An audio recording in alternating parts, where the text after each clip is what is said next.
à tous, bienvenue pour ce nouveau grand entretien, une émission proposée par Agora News Expérience Client. Pour ce grand entretien, j'ai l'immense plaisir de recevoir Nadia Medjad. Bonjour Nadia. Bonjour. Vous êtes docteur en médecine, vous êtes également coach, conférencière, auteur de Neurolearning, c'est un ouvrage sur le fonctionnement du cerveau qui apprend. Mais vous êtes également référente en France sur le sujet des compétences socio-émotionnelles qu'on abrégera peut-être aujourd'hui en CSE. Aujourd'hui, ça fait 20 ans qu'on parle de CSE. Pourquoi justement remettre un peu cette question des compétences socio-émotionnelles au centre du village aujourd'hui ? Eh bien, pour deux raisons. La première, c'est que notre environnement de travail a complètement changé. Déjà, la machine intelligente est arrivée, donc on sait aujourd'hui que les machines vont nous remplacer.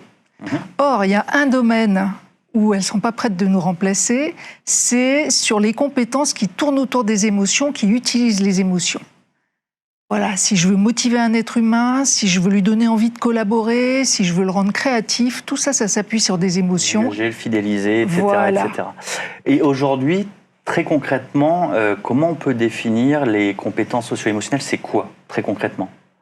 Alors, les compétences socio-émotionnelles, ce sont des compétences qui consistent à être capable de ressentir et de comprendre ses propres émotions pour pouvoir les réguler, c'est-à-dire les moduler, et d'être aussi capable de capter, de comprendre et de réguler les émotions de l'autre. Donc, c'est une compétence de la relation à soi et de la relation à l'autre, les deux étant liés. Alors j'élargis un peu la question. En quoi ça s'adresse, on va dire, au monde de l'entreprise, particulièrement aujourd'hui en 2020-2021, et en quoi ça intéresse justement, on va dire, les décideurs métiers ou les professionnels de la relation client aujourd'hui ? Alors, il y a une vingtaine d'années, on vivait dans un environnement qui était plus lent, qui était davantage en silo, où chacun travaillait dans son petit bureau. Aujourd'hui, on collabore. On passe son temps en réunion, on passe son temps ensemble, et il faut partager les idées, il faut innover. Les problèmes sont beaucoup plus complexes, donc il faut mettre les intelligences ensemble. Or, c'est pas naturel de bien travailler ensemble. C'est quelque chose qui s'apprend. Pourquoi c'est pas naturel ? C'est pas naturel, de même que les mathématiques, ça vient pas naturellement, il faut apprendre. Or, on est programmé pour les mathématiques, on est programmé pour se relier les uns aux autres, mais il y a un apprentissage qui est nécessaire si on veut que ça se passe bien et que ça soit efficace. Donc finalement, les CSE, ça sert juste à collaborer ensemble ? Ça sert à travailler ensemble, mais aussi à vivre ensemble, hein, parce que en couple, en famille, avec les amis, c'est les relations. Les relations entre les humains, c'est ce qui gouverne le monde. Et justement, au niveau de l'entreprise, ça serait quoi les apports concrets des CSE ? Est-ce que vous pouvez me citer ou m'expliciter un cas concret ? Par exemple, aujourd'hui, on sait que les personnes au travail s'auto-censurent énormément. Qu'est-ce que ça veut dire ? Ça veut dire, j'ai une idée de quelque chose qui pourrait être nouveau, mais je ne vais pas le dire, parce que j'ai peur de me tromper, j'ai peur d'avoir l'air ridicule, j'ai peur qu'on me pique mon idée. Le complexe de l'imposteur, par exemple ? Le complexe de l'imposteur, mais pas seulement, hein, pas seulement, parce que qui s'est pas fait piquer une idée par le voisin, qui s'est retiré toute la gloire, hein. Donc, tout ça, mais c'est d'abord la peur, hein, la peur de faire des erreurs, la peur d'être jugé. Mais ça s'explique pas seulement justement avec l'organisation un peu verticale de l'entreprise, cette peur de l'initiative, de la discussion, de la collaboration. Pour vous, c'est pas d'abord un problème plus structurel ? Si, c'est un problème structurel, mais vous remarquerez que quand on est avec ses amis, c'est pareil, on a peur d'être jugé, parce qu'on est programmé pour ça. Pourquoi ? Parce que les chercheurs ont découvert ces dernières années que nous avons ce qu'on appelle un cerveau social ultra développé. C'est-à-dire, on est une espèce faite pour vivre en groupe. Si on n'est pas en groupe, on ne survit pas. On le voit bien en ce moment. Ouais. On le voit bien, oui, tout à fait. Et pour donner envie de se relier les uns aux autres dans de bonnes conditions, on est très sensible à ce que les autres pensent de nous, à comment ils vont nous juger, parce que s'ils nous éjectent du groupe, on est mort. Donc, notre stress aujourd'hui, c'est plus le stress des prédateurs comme on avait avant dans la nature. C'est un stress social. C'est la peur d'être jugé, la peur d'être rejeté. Et justement, si on décline ça aux équipes et aux managers, c'est exactement la même chose ? C'est exactement la même chose. C'est comment je vais voir que mon chef, il fait une proposition dont une partie ne tient pas la route. Moi, je le vois parce que je suis l'expert du sujet. Seulement, comme c'est lui qui a fait la proposition, je ne vais pas oser lui dire. Et en quoi c'est pas seulement au rôle justement du manager, du chef d'équipe, on va dire, d'instiller cette ambiance de collaboration pour vous? Eh ben, en théorie, c'est à lui. En pratique, on ne lui a pas appris. Parce que qui devient manager aujourd'hui? Je fais bien mon travail dans une équipe. Pour me récompenser, on va me nommer manager. On n'a pas été vérifié si je suis capable d'encadrer les hommes, si j'aime encadrer les hommes. Moi, j'ai été manager puis directeur pendant 20 ans dans l'industrie, dans des grosses boîtes du CAC 40. Je n'ai jamais eu une formation au management. Et justement, sur le sujet des CSE, on commence par où? Ça commence par un diagnostic, on fait un audit, ça fonctionne comment justement si on veut travailler les CSE au niveau d'un service ou d'une entreprise? Alors, les CSE, donc, ce sont des compétences qui sont liées au comportement, à la relation. Les entreprises font déjà des choses là-dessus. Elles le font parce qu'elles sentent bien que le comportement, c'est important. Donc, il va y avoir des formations au feedback, il va y avoir des formations à l'écoute, surtout si on est, par exemple, dans la relation client. C'est des petites briques éparses comme ça. Donc, moi, la première chose que je fais en arrivant, c'est « montrez-moi tout ce que vous faites sur ce sujet ». Donc, il me donne ça, et ce dont je m'aperçois, c'est que d'une part, c'est pas relié, et d'autre part, il y a des trous dans le filet. D'accord. Donc, il y a une première étape qui est de faire un état des lieux, où sont les trucs qui fonctionnent bien, où sont les trous, de prendre du recul par rapport à tout ça, et de dire, ben voilà, on va partir de l'existant, et on va venir apporter la formation là où il y a des briques manquantes. Et de façon quasi systématique, les briques, elles manquent toujours au même endroit. C'est-à-dire? Alors, elles manquent à 2 endroits principalement. Le premier endroit où elles manquent, c'est par exemple dans la relation client, on va dire au conseiller, voilà, il faut faire vivre une belle expérience au client, faut que ça soit agréable pour lui, qu'il parte avec un bon souvenir. Donc on dit, il faut l'écouter, faut faire de l'humour, ça détend les gens. Donc on équipe le conseiller de toute une artillerie dirigée vers le client. Ce qu'on oublie, c'est que le conseiller, c'est un être humain. Oui. S'il s'est levé du mauvais pied, qu'est-ce qu'il fait de sa mauvaise humeur? Oui, il la garde. Ouais. Il la garde. Donc il fait semblant, mais le client en face, il sent bien qu'on lui fait un sourire jusque-là, mais que ça ne remonte pas aux yeux. Donc c'est très important d'apprendre au conseiller à gérer ses propres émotions, à gérer son manque d'énergie s'il manque d'énergie, son humeur s'il n'a pas l'humeur qui correspond à ses objectifs. Et ça s'apprend. Donc gestion des émotions des téléconseillers, ça c'est un premier trou dans la raquette.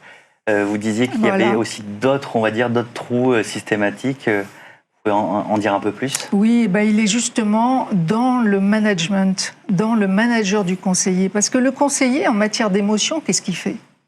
Comme on n'a jamais reçu d'enseignement autour des émotions, on copie. Qui on a copié en premier? Ses parents, ensuite ses copains, peut-être ses profs. Et au boulot, qui on copie? On copie le chef. Et le chef copie lui-même son propre chef. Parce que c'est comme ça qu'on fonctionne sur le plan socio-émotionnel. Donc, si je copie mon chef, mais que mon chef lui-même, il n'a jamais appris à gérer ses émotions, donc il arrive de mauvaise humeur le matin. Tout le monde est dysfonctionnel finalement. Oui, parce qu'on n'a pas appris. Et en plus, on est dans une culture qui nous a mal appris à gérer nos émotions. Notre culture, qu'est-ce qu'elle nous a dit? J'ai dit, t'es un garçon, ça pleure pas. On est coupé au niveau de l'émotion. Une fille, quand t'es en colère, t'es pas belle. Donc, on a appris à réprimer ses émotions, on a appris ça très très jeune. Ou même à lier des fois, de façon sexiste, l'hystérie au fait d'être une femme. Ouais. Absolument. Alors, l'homme qui pleure, c'est une femmelette, et la femme qui se met en colère, c'est une hystérique. Ouais. C'est d'une absurdité totale. On a tous tout le registre des émotions, et savoir les utiliser, c'est un atout. C'est quoi aujourd'hui les prérequis pour partir sur un projet CSE en entreprise? Alors les prérequis au niveau de la personne qu'on forme? Non, justement au niveau de l'entreprise. D'abord, si on part, on doit aller convaincre la direction générale, la DRH, puis peut-être ensuite le directeur de la relation client qui est peut-être lui plus au courant des enjeux relationnels avec les clients. Par où on s'y prend? Est-ce qu'on va d'abord voir les DRH, le DRC, la DRC, ou bien la direction générale? Je dois dire que les ressources humaines sont très sensibilisées à ce sujet. D'accord. Elles ont du mal à le porter comme une priorité, même si les RH ont bien compris qu'aujourd'hui, c'est super important. Mais elles ont du mal parce qu'au plus haut niveau de l'entreprise, il n'y a pas eu la prise de conscience que les CSE ont un impact direct sur la performance. Aujourd'hui, les dirigeants se disent « oui, les soft skills, l'intelligence émotionnelle, c'est pour le bien-être, c'est un peu le monde de oui, tout le monde est gentil. » C'est absolument pas ça. Alors justement, si on doit colorer un peu le propos qui est pour l'instant un peu conceptuel, est-ce que vous avez un exemple très concret de ce que vous avez mis en place ?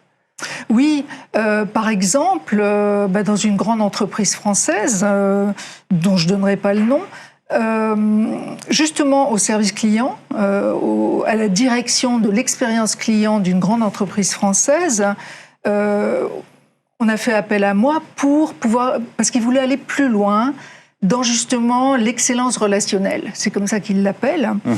Donc, ce que je leur ai proposé, c'est de commencer par eux-mêmes, par la direction. Et ils ont été courageux parce qu'ils ont dit d'accord. Parce que je leur ai expliqué que tout ce qui est humeur, ça se copie du bas vers le haut et ça redescend en cascade du haut vers le bas. Vous voyez ? Donc, si on ne traite pas le haut de la pyramide, ça va coincer. Hein ? C'est comme si on demandait à une équipe de matheux d'être managée par un littéraire. Il y a un moment, ça ne va pas être simple. Hein ? Ouais. Donc là, il faut mettre à niveau tout le monde. Donc, ce que j'ai proposé, c'est de dire, on va mettre à niveau l'équipe de direction, déjà pour qu'elle soit capable aussi de porter ce projet, d'en parler en connaissance de cause aux équipes. Et ensuite, si l'équipe de direction juge que ça peut être utile, on décline ça sur les directeurs régionaux qui s'occupaient de toutes les équipes en contact avec les clients. Et donc, c'est ce qu'on a fait. On a commencé par la direction et ils ont été très surpris parce qu'ils ne s'attendaient pas du tout, par exemple, à ce que je leur demande s'ils se connaissaient bien eux-mêmes. Ça commence là, les compétences sociales. Est-ce que je me connais moi-même ? Est-ce que je sais où sont mes boutons rouges et mes boutons verts ? Les boutons rouges, c'est là où on appuie et tout de suite, on réagit fortement. Les boutons verts, c'est ce qui me fait du bien. Si je ne connais pas mes boutons, je ne vais pas être capable de dire voilà, j'ai froid, vous avez appuyé sur le bouton rouge, là, je sais que ça me fait réagir fort, je vais être capable de me dire tiens, là, je surréagis, parce que c'est une zone sensible chez moi. Ouais. Donc calmons-nous. Hein ? Et quel a été justement le déclic de la part de la direction générale ? La direction générale a eu la grande surprise d'apprendre elle-même des choses absolument énormes sur chacun d'entre eux. Ils ont commencé à se regarder différemment, eux-mêmes et entre eux. Et tout de suite, déjà, ça a transformé la nature des relations. C'est monté en chaleur humaine et ça a gagné en simplicité. D'accord. Vous voyez, comme ça fait tomber les masques. Et très concrètement, quelles actions vous avez mis en place au sein de cette entreprise ? Eh bien, je leur ai donné une série d'outils. Par exemple, j'ai un petit outil, d'ailleurs que j'ai emprunté à l'université de Yale aux États-Unis, qui s'appelle le Mood Meter. C'est le mètre à humeur. Et ce Mood Meter consiste à mesurer en 2 secondes l'humeur dans laquelle je suis, l'humeur dans laquelle vous êtes. Pourquoi c'est important ? Parce que ça va conditionner ma performance. Donc, si je suis pas dans la bonne humeur qu'il faut pour être performant, je vais prendre quelques minutes pour me conditionner à être dans une humeur différente. Et ça s'apprend. D'accord, c'est un petit sas de décompression finalement. Oui, un sas de décompression, c'est comme un sportif, est-ce que je suis dans l'état compatible avec ma mission là tout de suite ? D'accord, et une fois ce sas passé, comment ça se passe justement ? Alors, une fois ce sas passé, on passe à la relation avec l'autre. Parce que si on n'a pas une bonne relation avec soi-même, on ne va pas pouvoir avoir une bonne relation avec l'autre. Donc vous voyez, il y a des prises de conscience à faire sur soi, des endroits où on surréagit, des choses qui vont nous faire du bien. Par exemple, je leur ai dit, chacun de vous va m'écrire son mode d'emploi. Mes irritants, mes adoucissants. Vous voyez, vous rentrez dans une équipe, chacun peut dire à l'autre, voilà, tu vois, quand tu fais ça et ça me crispe. Quand tu fais ça et ça, mais ça me fait un bien fou, ça me détend, ça me met de bonne humeur. Finalement, c'est prendre le temps de découvrir ses équipes. Exactement. Et j'ai encore un peu de difficulté à voir comment on lie justement cet aspect-là managérial, ce côté émotionnel, avec vraiment le côté performance des entreprises, justement au niveau relation client. Oui, alors je vais vous expliquer déjà comment ça fonctionne au niveau du cerveau. C'est très simple. Dans le cerveau, on a la zone des émotions et la zone du raisonnement et de la réflexion qui sont tout le temps en lien. Contrairement à ce qu'on croyait avant, hein. On pensait que les émotions c'était d'un côté, la logique de l'autre. Donc le choix rationnel, quand on dit qu'on fait un choix rationnel, ça n'existe pas. Ça n'existe pas. Là, j'en prends bonne note. Oui, c'est nos émotions qui font le choix et après, on vient donner une rationalisation autour du choix, mais on n'en est même pas conscient. Hein, d'accord, donc c'est toujours l'émotion qui parle. Ah oui, c'est l'émotion qui parle. D'accord. Parce que ce qui motive l'humain, c'est l'émotion. Après, il vient habiller ça avec une histoire. Et justement, si on lit ça à la performance, oui, alors, comment ça se passe? Quand l'humeur est positive, c'est-à-dire quand on est bien là, comme là tout de suite, le cerveau, il fonctionne au top de ses capacités. D'accord. La créativité est en route, on est ouvert, on est curieux, on est détendu. Quand on est détendu, on est agile, on va vite et on pense vite. Maintenant, si j'ai une émotion négative qui commence à surgir, ça va faire, vous savez, comme les bascules d'enfants dans les parcs. Ouais, ouais. Il y a le cerveau exécutif, celui qui est logique, celui qui raisonne, qui va commencer à descendre. C'est pour ça que quand je suis dans une émotion négative, je n'ai plus accès à mon raisonnement. C'est comme ça que je vais me mettre à ne plus me souvenir de mon argumentaire si je suis face à un client. Je vais commencer à avoir des trous. Je vais commencer à dire des choses qui ne sont pas dans mon intérêt. Ah, c'est le principe même de la colère, finalement. Ah ben absolument. Absolument. Et vous avez lié ça avec des indicateurs de performance ou de bien-être, de symétrie des attentions? Ça fonctionne comment? Alors, justement, à la fin, quand vous devez un peu justifier de ce qui a été mis en place par rapport, on va dire, à une direction. Alors, moi, je fais 2 propositions. Je leur dis, en faisant travailler les gens comme ça, vous allez mesurer un impact sur vos résultats. Donc déjà, utilisez vos indicateurs habituels pour aller voir. Maintenant, comme on est sur du comportement, il faut évaluer si la personne a modifié son comportement. Qui est le mieux placé pour vérifier que quelqu'un a changé de comportement? C'est le manager, oui. Ou les équipes, oui. C'est au-dessus, sur les côtés, éventuellement en dessous. Donc, je leur propose un 360. D'accord. Quelques mois, voire 1 an après. Et en général, le changement est bluffant? Alors, le changement est bluffant chez ceux qui ont eu envie d'apprendre ça. D'accord. Donc, c'est pas une recette qui marche à tous les coups? Ah ben non, puisqu'il s'agit de changer des façons de faire habituelles. Si j'ai pas envie de changer, si j'ai pas envie de faire l'effort, ou si j'ai envie de changer, mais comme ça, d'un claquement de doigts, ça va pas se faire. C'est pour ça que je préconise aussi de mettre ça en place avec des personnes qui sont intéressées par ce sujet, qui ont envie d'aller dans cette direction. Et ça, il y en a plein, des personnes que ça intéresse. En particulier des managers. Et justement, aujourd'hui, les CSE, si on doit s'arrêter à quelques autres cas d'usage, pour vous, quel est l'avenir des compétences socio-émotionnelles dans la relation client? Alors, dans la relation client, ça va être tout le temps préparé à réagir de façon adaptée à la situation. C'est-à-dire, je ne suis pas avec 3 recettes dans ma tête. Là, ce qui est nouveau, c'est que je vais voir dans quel état est la personne en face de moi et je vais savoir comment moi je peux réagir par rapport à ça. D'accord, oui. Déjà, je vous donne un exemple simple. Quand on se rencontre pour la première fois, en une fraction de seconde, on sait si on apprécie ou pas la personne qu'on a en face. D'accord. C'est comme ça. Ça ne peut pas changer. Ah, ça ne peut pas changer. C'est un mécanisme qui est lié à notre survie. Hein. C'est pour différencier les amis des ennemis et se protéger des ennemis. Donc, en 20 millièmes de seconde, vous allez me déplaire ou me plaire. Si vous me déplaisez, qu'est-ce que je fais de ça quand je suis le professionnel? Il faut le dépasser, c'est ça? Voilà. C'est important de se dire, c'est juste un mécanisme de mon cerveau, ça n'a rien à voir avec la personne. C'est moi qui raconte une histoire par rapport à mon passé. Merci Nadia, on comprend bien mieux l'importance des compétences socio-émotionnelles à l'heure où l'IA se développe et à l'heure où les téléconseillers sont de plus en plus sollicités par des nouveaux canaux. Merci beaucoup en tout cas pour votre travail avisé sur les compétences socio-émotionnelles. C'est la fin de ce grand entretien. Merci de votre fidélité sur Agora News Expérience Client. Je vous dis à très vite. Au revoir.